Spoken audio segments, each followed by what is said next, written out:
Hey guys, welcome back. I hope you are having an amazing day. Let's get right into the stories. The first one is an entitled people story. I never thought I'd end up as someone's assistant when I took this job at the tech company. I'm really an accountant who handles payroll and finances. But when the CEO asked me to help manage his calendar and take care of some personal errands, I agreed. I wanted to show I was a team player. Little did I know that agreeing to be this assistant would lead to dealing with Karen. Oh, Karen, the most entitled, rude woman I've ever met in my life. And the crazy thing is, I'm the one who handles her paycheck each week. She works in the marketing department, which technically has nothing to do with me or my accounting duties. But every Friday when payroll goes out, I see her name on the list as I approve and submit them. I guess Karen didn't realize this fact because she had no problem berating me and demanding I be fired whenever I didn't drop everything to cater to her every whim. She'd come stomping into my office, yelling about how I was useless and lazy for not having her weekly report printed and bound for her meeting. Or she'd chastise me for taking too long to pick up her dry cleaning when I was in the middle of balancing accounts. The worst was the time she demeaned me in front of the whole office at the holiday party. I was chatting with some coworkers and enjoying the food when Karen barged over. "You!" she snapped. "Where have you been? I asked you to get me a refresh on my drink 10 minutes ago. Do we pay you to socialize or serve me?" My cheeks burned with humiliation as all my coworkers turned to stare. I stammered apologies and rushed off to grab her a new glass of wine, utterly mortified that she talked to me that way in front of everyone. Later, as the party was winding down, Karen appeared and got in my face again. "I don't know why we keep someone so useless around," she sneered. "You can't even handle basic drink service. I'm going to talk to the CEO on Monday about finding a new assistant who can actually do their job." That was the final straw. As Karen turned and flounced away, I found my voice. "You know what, Karen?" I said loudly. "I don't actually work for you. I handle accounts and finances here, including processing your paycheck every week." Karen froze, then slowly turned back to face me, her eyes wide. Murmurs rose from my watching coworkers.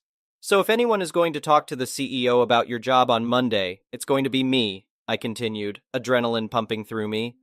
"Because I'm sick of you treating me like dirt when I'm the one who approves the money that pays your salary." Karen's mouth opened and closed like a fish, but no words came out. She looked around at the staring coworkers and reddened. For once, the arrogance had drained from her face and she seemed small, embarrassed. I held her gaze unflinchingly. "I expect a sincere apology on Monday for the way you've treated me since I agreed to help with some administrative tasks. If I don't get it, I'll be reevaluating your compensation package." With that, I turned sharply and walked away, leaving a crowd of slack-jawed coworkers and a shell-shocked Karen in my wake. My hands were shaking, but my heart swelled with victorious relief. I'd finally stood up for myself against her demeaning tirades. On Monday morning, I arrived at work filled with nervous anticipation. Had I been too harsh? Would Karen retaliate or try to get me fired? But as I headed toward my office, I spotted her waiting outside my door, staring at her feet. When she looked up and saw me, she flushed red and cleared her throat awkwardly. "I wanted to apologize," she mumbled, not quite meeting my eyes. "I didn't know you handled the finances and payroll here. I shouldn't have spoken to you that way at the party or treated you so poorly." I raised an eyebrow, waiting. "So yeah, I'm very sorry for being so rude," Karen added hastily. "It won't happen again." I allowed myself a small smile of satisfaction and nodded. "Apology accepted. I'm glad we could resolve this amicably." Karen looked immensely relieved. I bid her a good day and entered my office, finally feeling a sense of regained dignity. Word must have spread about the party confrontation because I noticed a new tone of respect from my coworkers over the next few weeks. No one wanted to end up on the wrong side of the guy who controlled the paychecks. But of course, Karen couldn't help but backslide eventually. Old habits die hard, I guess. A few months later, she was demanding I work late to print and collate some huge presentation for her.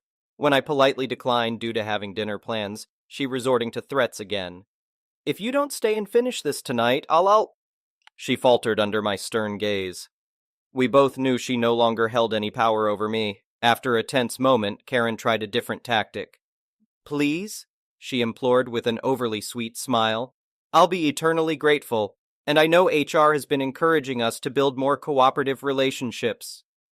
I rolled my eyes internally but agreed to stay late to help, realizing she would just keep pestering me otherwise. I decided to make it clear this was a one-time thing, though, not the reinstatement of her bullying behavior. Sure enough, the following week, Karen asked me to pick up her dry cleaning again during my lunch break. I politely declined, reminding her that I had my own work to do. She looked annoyed, but didn't push it. The dynamic had shifted permanently in our work relationship. Karen had been forced to acknowledge I wasn't just some lackey she could endlessly disrespect. Did she like me now after being put in her place? Doubtful, but there was a new hesitance around me, an awareness that I wasn't powerless against her demands and belittlements. With time, our interactions became strictly professional and limited. And if I noticed some weeks her pay happened to be a fraction lower than normal, well, maybe she shouldn't have incurred those administrative payroll fees. Let's just say Karen thought twice from that point on before disrespecting her company's humble accountant ever again. The next one is a pro-revenge story. This takes place before smartphones were omnipresent. I had a friend, we'll call him Bob, that was suspicious of his wife's social circle. One of her closest friends had been caught cheating and tried to throw her under the bus as well. Bob had no proof and things settled down for a while. Bob was an IT professional and very, very good with PCs and networks. Nearly a year later, Bob's wife is acting shady again after her high school reunion. He confides in me and we talked through some scenarios. He jokingly mentioned a keylogger. He finally asked me to just drop it and most of all, don't tell anyone, not even your wife. A couple months pass and I'm up early, 5:30. 6, getting ready for work. I get a Facebook Messenger notification and see that I've been sent a link from Bob, but it's a group chat. It's literally everyone we know. Her family, his family, our friends, strangers, everyone. I didn't open it. It looked like a phishing link, even though it came from him who's extremely cautious. A short while later, I get an email from Bob with some ominous, unsavory comments in the same link. It's a group email with the recipients open copied, his wife's work, her family, her friends, his family, other people I didn't know. I knew it was legitimate now, so I opened it. The link was to a hastily made website containing pictures and videos of his wife and another man. This wasn't hidden camera footage, it was screenshots, including video screen captures. Weeks worth of screenshots. He had captioned each item with snarky comments and colorful names for his wife and her lover. It was an embarrassing amount of evidence. Videos of her masturbating with her lover. Chat logs about how they can't wait to duck again. Solo masturbation videos of her and him. Tons of pictures. And the straw that broke the camel's back trash talking her husband to her lover. Comments about how much bigger and better he was. Her efforts to stroke her lover's ego were especially hurtful. I dropped what I was doing and called him. He was drunk and combative. He had been up all night making the website and drowning in liquor. Not one good word to say about women in general. He was extremely emotional, but after some work, I had convinced him to take the website down before it does irreparable damage to his marriage, their careers, and his children. As he's sobbing and logging in to remove the website, I hear loud yelling as she bursts into the room. A screaming match ensues, and there's nothing I can do to pull him back. Apparently her mother or sister saw the page, blew up her phone until she woke up and answered. She saw the website and went on the offensive. The phone call drops after 30 seconds of her screaming while Bob is calling her a whore, and I can't contact him again. The website was still up for the rest of the day, and he was kind enough to put a view counter on it. Hundreds of people watched her masturbating with a married former classmate. Bob had done his homework. He installed a keylogger that records the whole screen. When he was out, she would log into the PC and/or Facebook and play with her boyfriend. Bob had found her lover, his family, his wife's family, his job, etc., etc. All these people were included in the Facebook and email groups. I do not know what became of her lover and his marriage, but I do know what happened to Bob's life. His wife was desperate to make amends. She tried and offered everything. In the end, it was her comments about her lover and his prowess that were her undoing. Bob tried to take her back, even after all his friends and family had seen her naked and cheating, but he couldn't get over the comments about his manhood. Bob eventually left her, gained about 100 pounds, and then finally moved as far away as possible and became a horrible human being. I have no idea what he's doing now, as he went scorched earth with most friendships and his family. She's gross and has a face shaped like a bowling ball now. Line forms at the rear. The next one is a petty revenge story. Years ago, when my wife and I first got married, We moved into a small one-bedroom apartment together. We found out later that this particular unit had been vacant for quite a while. The woman on the other side of our only shared wall was an elderly woman. She never spoke to us, but was never overtly rude either. Very quickly after moving in, we received a notice that someone had complained about excessive noise. Now, we were young, but we never liked to throw parties at our own house. We went out, so we had never even had people over at this point, so we were quite confused by this. We called the office, and they told us not to worry too much about it. It must have been a misunderstanding. About a week later, we got a knock on our door. It was the police, and we opened the door to see what was up. They told us a neighbor had called and complained that we were being too loud. We were literally sitting in our living room watching TV. We showed the officers as much, and they apologized and left. This happened several more times over the coming months. One time we came home from a movie to the cops knocking. We showed them our ticket stubs and opened the door to a dark and silent apartment. At this point, the officers said, "Okay, we'll take care of this." I closed the door but stayed at the door and watched them walk towards my neighbor and knock on her door. I heard them telling her she had to stop calling them for nothing or there would be consequences. After seeing this, we now knew for sure who was calling. A few days later, we were parking and saw her pull in right after us. My wife decided to try and talk to her finally and see if we could figure out the problem. My wife walked towards her car, smiling and saying hello. This woman locked herself in her car and started crying. We left her be, obviously. My wife went straight to the office to speak to the staff about this issue. I went inside and waited at the peephole. Now this woman was very old and walked with a walker. I heard the outside door close, and I waited a few seconds, and she came into view on my peephole. While she was walking by my door, I reached back and kicked the door with all my might. She screamed, lifting her walker into the air, and screamed as she nearly sprinted to her apartment. After a few minutes, I got out my vacuum and started running it as cover because I knew what was coming. A few minutes later, sure enough, the police were at my door. Luckily for me, it was the same cops as last time. They knocked a couple of times, and I shut off the vacuum and answered the door. They apologized for the intrusion, but said they had to come and ask if I had struck my door while she was walking by. I was aghast at the accusation. I said, "Guys, come on, I would never do that. What kind of childish monster would do that to an old woman?" I don't know if they believed me or not, but they accepted the explanation. After this final straw, she was not allowed to renew her lease a few months later and was cited for improper use of 911. We were granted an order of protection against her.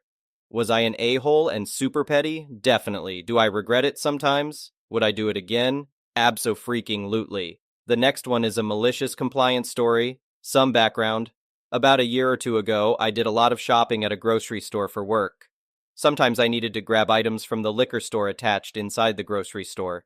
The liquor store operated as its own separate little store with its checkout, but it was still owned by the grocery store, and you had to enter from inside the grocery store. When you entered the liquor store, there was a sign that you must leave your shopping cart outside. This normally made sense as the liquor store is small, and having people and carts all around would cause quite the traffic jam. On to the day in question. On my list for this shopping trip, I had a full load of liquor to get for the bar at work and for a holiday party.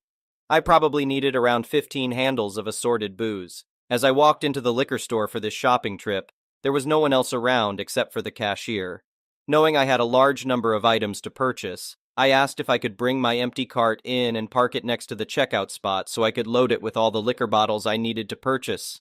I was met with a very nasty "No, don't you see the sign?"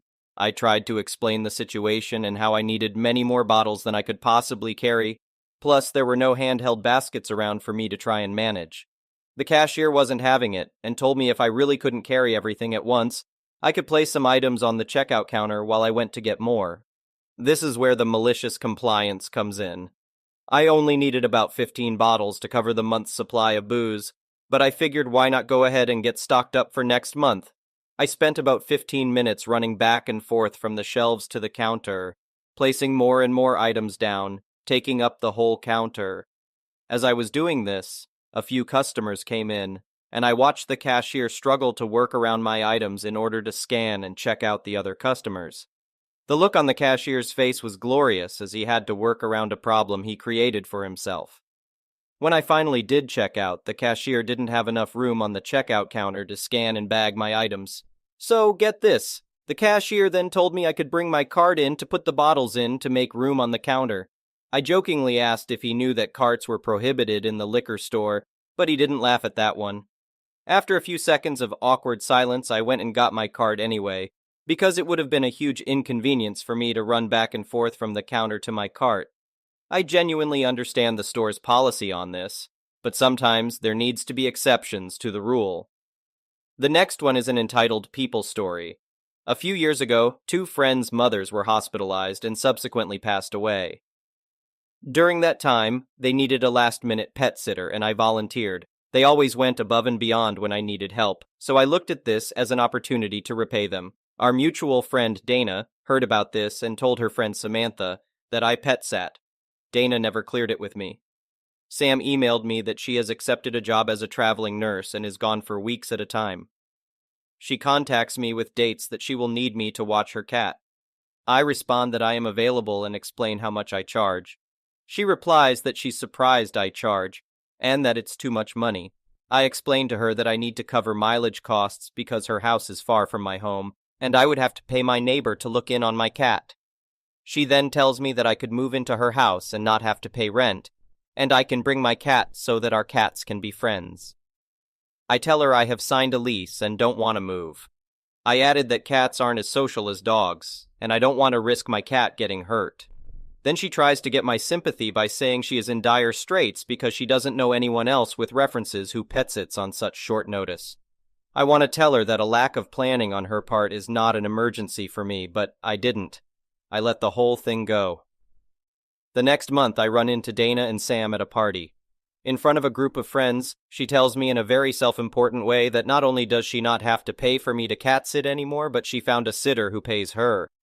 She found a person on Craigslist who, for reduced rent, will watch her cat and do chores. I congratulate her for thinking out of the box. I guess she was expecting a different reaction from me because she seemed irritated at my compliment. Worse yet, I didn't see a red flag. She and Dana were birds of a feather. Dana ended up being one of the most condescending, entitled people I have ever met. I wish everyone strength with the entitled people in your lives. They are exhausting. The next one is an entitled parent story. Gotta put this out here. Most absurd EP situation I've personally encountered. My husband and I looked to hire a local husband and wife small business to clean and do maintenance projects on our house before our baby comes in a few weeks. They came by tonight to take a look at the projects, and surprise, they brought their 3 elementary-age children. No biggie, I thought. Not ideal, but I like children and like the idea of our home being a welcoming place for them. We'll let it go. We opened the door and the children scattered. All 3 took off screaming in different directions with their shoes on. 1 ended up in my bedroom, and 2 on different ends of the living room, where all 3 started pulling my daughter's carefully organized, orderly toys off the shelves at an extremely rapid pace. Well, they sure made themselves at home, the mom beamed. They sure love your house. I tried to orient the parents quickly so they would leave ASAP, and the oldest child noticed our loft, which is our playroom library, and is also carefully organized and decorated with love, with various handcrafted elements. They all raced upstairs. We have 4 kids of our own, but manage to mostly keep things orderly. Each toy has a place. We have some small and breakable pieces from my and my husband's childhood, and all the books are shelved alphabetically in categories. All 3 children started shrieking at the sight of the room. I was trying to wrap up the discussion with the mom. Then, the stomping started and the clanging. It sounded like they were jumping off furniture. I paused for the mom to say something, but she didn't even bat an eyelash. Then came a crash that could only have been furniture falling over. Again, the mom didn't so much as comment. My husband ran upstairs, alarmed. The youngest one, maybe 4 years old, then raced down, needing to go potty urgently. 3 of our 4 bathrooms need service, which is why we were hiring these people, so the only bathroom available was our master bath, where we have chicks in an incubator. As I showed the child where to go, she got distracted by the chicks and screamed to the older kids upstairs to come and see, come and see, come and see now. So the older 2 came barreling and yelling, shoes on, through my bedroom and bathroom, and the little one didn't quite make it to the toilet in the excitement. All of this happened in the approximately 15 minutes I thought we'd be quickly introducing the adult contractors to the projects and negotiating pay.